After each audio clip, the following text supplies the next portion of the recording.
Bencana di Sumatera berdampak ke jutaan orang.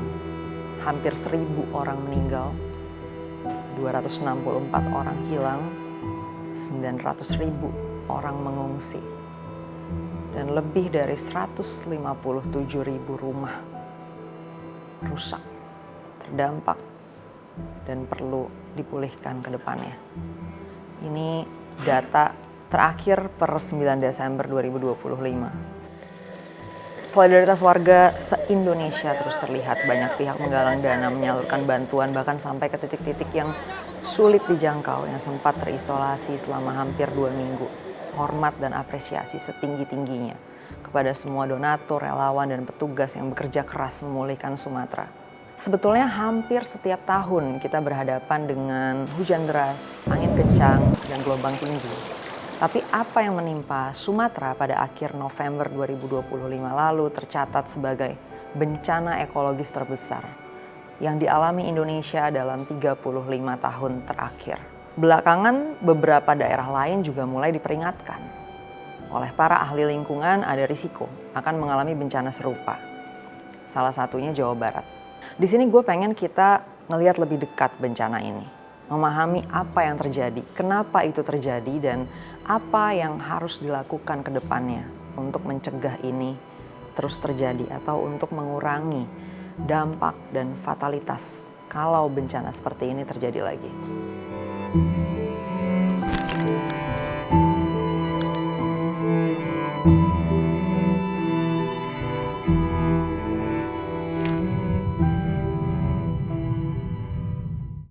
Apa sebenarnya yang terjadi di Sumatera? Di bagian ini gue akan agak teknis secara mekanisme alam yang terjadi di dalam bencananya.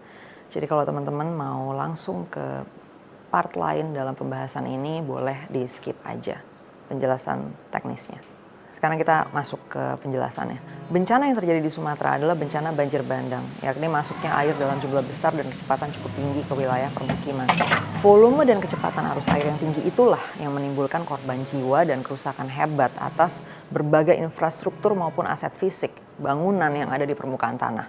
Di beberapa titik terjadi juga tanah longsor yang sama triggernya, yakni air yang datang dalam bentuk hujan lebat. Banyaknya air ini selain karena curah hujan yang emang tinggi, didorong juga oleh siklon. Sederhananya, siklon itu bisa terjadi karena ada 2 hal ya. Satu, adanya suatu arus siklus udara karena perbedaan tekanan udara di wilayah yang berbeda. Dan yang kedua, karena adanya efek Coriolis.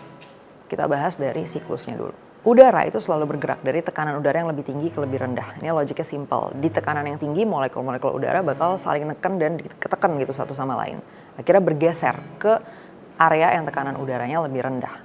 Sekarang kita lihat peta bumi. Daerah kutub itu suhunya paling dingin karena paling jauh dari matahari. Makin dekat ke khatulistiwa, makin panas. Nah, udara di kutub itu tekanannya tinggi. Jadi selalu ada pergeseran udara dari wilayah kutub ke arah khatulistiwa, baik utara maupun selatan. Tapi pas dia udah geser, suhunya kan naik ya. Di situ ada molekul udara yang jadi naik, menjauh dari bumi maksudnya. Nah, di sini kita pahamin dulu konsep massa jenis atau rho, di mana nilai rho itu sama dengan massa dibagi volume. Ketika udara makin panas, dia mengembang, jadi volumenya naik. Dari situ, rho-nya gimana? Mengecil. Nah, yang rho-nya lebih besar selalu berada lebih dekat ke pusat gravitasi alias lebih dekat ke bumi gitu kan, dibanding yang lebih kecil. Makanya pas ada udara yang rho-nya turun akan ada arus tuh naik. Udara menjauh dari pusat gravitasi atau menjauh dari bumi. Dari situ kebentuklah ada siklus, di mana ada udara yang gerak dari kutub ke khatulistiwa dan yang naik di titik yang lebih panas, di mana posisi yang kosong tadi diisi lagi oleh udara baru yang datang dari tempat yang lebih dingin. Dan terus seperti itu. Ini keulang di beberapa titik di area kutub, subtropis, dan tropis. Kalau diperhatiin, daerah khatulistiwa itu kayak jadi titik nol di garis vertikal bumi. Jadi di situ sebenarnya nggak ada perputaran udara yang sama seperti di area-area bagian utara maupun bagian selatan khatulistiwa. Di area tropis, siklus ini bisa memicu terbentuknya siklon tropis, gara-gara ada suplai uap air dari air laut yang memanas masuk ke udara. Jadi udaranya banyak air. Habis itu, tadi udah disebut juga ada efek Coriolis yang mensupport kebentuknya siklon di wilayah adanya perputaran udara ini. Kita bahas sedikit tentang efek Coriolis. Simpelnya, bumi kita ini kan berputar ya. Nah, benda yang bergerak dari satu titik ke titik lain di atas benda yang berputar itu akan kena efek Coriolis yang bikin arah geraknya misalnya pun awalnya lurus, dia akan jadi belok melengkung. Disitulah ketika ada udara banyak ya kan, bergerak ditambah akumulasi air tadi dari uap air yang masuk, akhirnya terbentuk siklon tropis. Kalau teman-teman cukup ngikutin berita seputar bencana, mungkin udah dengar banyak yang bilang bahwa siklon itu sangat kecil kemungkinannya terjadi di wilayah Indonesia yang berada persis di Khatulistiwa. Ini benar banget, balik lagi ke peta siklus angin atau siklus udara yang kita bahas di awal. Wilayah Khatulistiwa harusnya cenderung nggak ada, ya kan, arus itu yang bisa memicu terbentuknya siklon. Makanya kejadian ini banyak dibahas sebagai sesuatu yang luar biasa gitu, tidak wajar lah gitu ya. Sampai sini kita udah paham soal banjir bandang, siklon tropis, dan efek Coriolis yang sudah banyak dibahas sebagai variabel-variabel kunci dalam bencana Sumatera. Tapi sebenarnya siklon aja nggak serta-merta menghasilkan banjir bandang dan tanah longsor. Yang itu yang menjadi penyebab kerusakan parah dan kematian dalam jumlah besar di Sumatera. Terus apa faktor yang menentukan ini?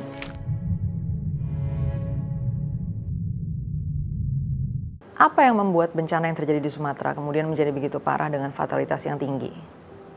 Faktor terbesarnya adalah deforestasi, alias hilangnya hutan. Yang menentukan gimana siklon dan hujan lebat bakal berdampak ke daratan adalah kapasitas daratan tersebut untuk memecah, menahan, dan menampung air. Ini sepenuhnya ditopang oleh keberadaan hutan. Nah, di sini kita perlu paham dulu bahwa sawit itu bukan hutan dan nggak bisa berfungsi seperti hutan. Jadi meskipun banyak sawit di sana dan sawit itu pohon juga yang dipenuhi daun, menghasilkan oksigen dan menyerap karbon dioksida, tapi sawit itu beda dengan hutan tropis. Ada konten dari Zenius yang bahas ini. Kalau teman-teman mau baca lengkapnya silakan cek Instagramnya. Secara singkat gue akan bahas di sini bedanya sawit dengan hutan. Pertama, sawit itu cuma punya satu lapisan dominan tanpa beragam habitat yang mendukung kehidupan beragam spesies. Dampaknya nggak ada biodiversitas, ya, nggak ada keragaman hayati gitu. Karena habitatnya kan cuma satu tipe dan homogen, berbeda dengan hutan yang dia tinggi keragaman hayatinya. Abis itu, akar dia tuh pendek, jadi air hujan lebih banyak ngalir di permukaan, nggak diserap. Sistem tanahnya juga sangat sederhana dan itu bikin dia gampang erosi dan longsor terutama di area lereng. Udah gitu penyimpanan karbon di pohon dan di tanahnya jauh banget lebih terbatas dibanding pepohonan di hutan tropis yang akarnya kuat, besar, dan dalam. Dari perbedaan-perbedaan antara sawit dengan hutan, jadinya fungsi ekologis yang kita butuhin dari hutan tropis nggak bisa digantiin sama sawit. Sementara itu kondisinya di Sumatera, terutama Aceh, Sumatera Utara, dan Sumatera Barat, terjadi deforestasi besar-besaran. Data dari Global Forest Watch menunjukkan Aceh mengalami kehilangan tutupan hutan sampai 860.000 hektar. Sumatera Utara 1,6 juta hektar dan Sumatera Barat 740.000 hektar sepanjang 20 tahun terakhir, 2001 sampai 2024. Totalnya 3,2 juta hektar.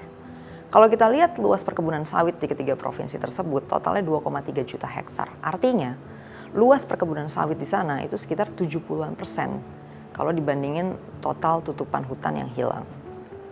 Dalam analisisnya Walhi dijelaskan, deforestasi ini terutama terkait dengan aktivitas 631 perusahaan yang mengantongi berbagai izin, mulai dari tambang, perkebunan sawit, HGU, PBPH kehutanan, hingga proyek PLTA, PLTM, dan energi lainnya.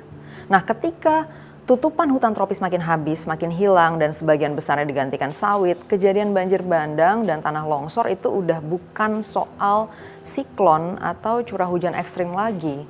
Tapi hujan agak deres sedikit juga nggak menutup kemungkinan bisa menjadi bencana yang destruktif. Karena daratannya udah nggak punya kapasitas untuk menampung dan mengelola air dengan baik secara natural. Bahkan tanah longsor itu bakal jadi rutin karena gak ada lagi akar-akar pohon hutan yang kuat dan dalam yang ngejaga struktur tanah, khususnya di daerah lereng. Jadi dia bakal terus longsor. Dengan mengerti ini, kita udah bisa dengan clear sebetulnya memprediksi daerah-daerah mana lagi yang beresiko besar kena bencana kayak gini. Salah satunya yang udah disebutkan juga oleh para ahli adalah Jawa Barat.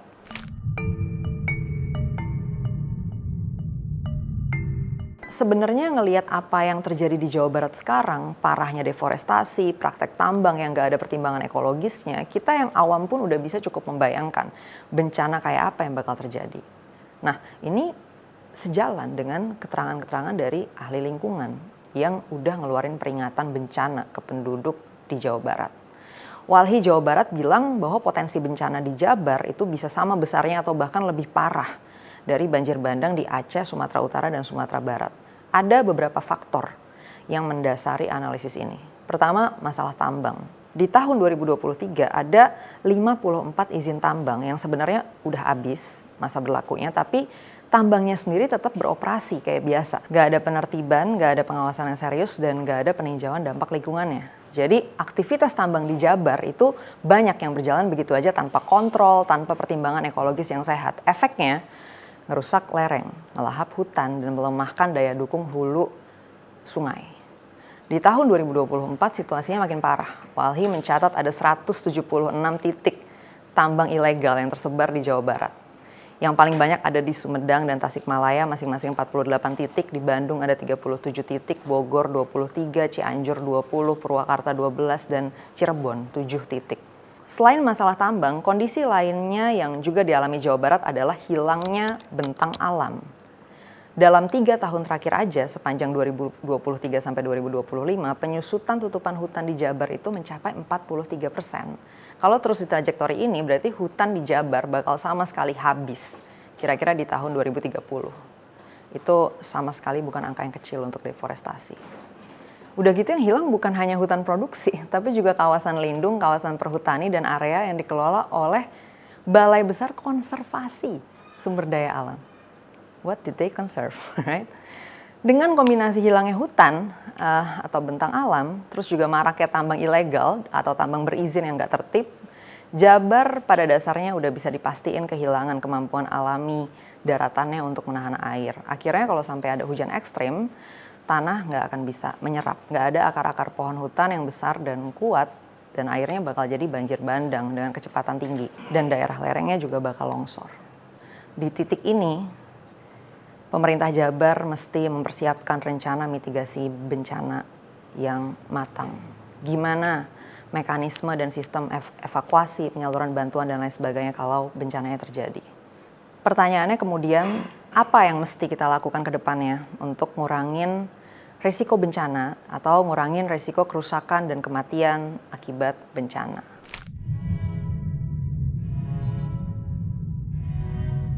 Yang pertama, dalam konteks persiapan respons bencana, yang paling penting adalah mitigasi dan perencanaan. Ini fondasinya. Mitigasi itu sederhana tapi krusial ya. Jadi harus ada pemantauan cuaca secara rutin, pembersihan saluran drainase, penanaman vegetasi di lereng-lereng rawan, kemudian penjagaan atau perawatan tata ruang lingkungan. Dan tentu aja harus ada edukasi atau sosialisasi untuk kesiapsiagaan masyarakat. Di level sistem, pemerintah juga perlu mengembangkan early warning system dan early action. Nah ini dua-duanya harus ada. Maksudnya kalaupun early warning system udah oke, ya, misalnya yang disediakan oleh BMKG, tapi itu nggak bisa kalau misalnya nggak dibarengin dengan early action atau tindakan cepat.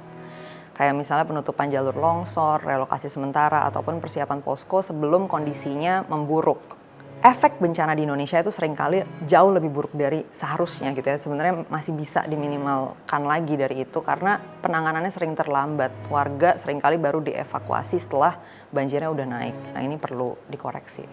Sementara buat jangka panjangnya langkah pemulihan harus dilakuin dengan cara sebisa mungkin memulihkan kapasitas daratan untuk menahan dan menampung atau meresapkan air, terutama konteksnya di hutan hulu daerah aliran sungai. Di daerah hulu kita harus mempertahankan hutan supaya hujan sebanyak-banyaknya meresap ke dalam tanah. Dimana kalau ini hilang, maka hilir yang akan menanggung akibatnya.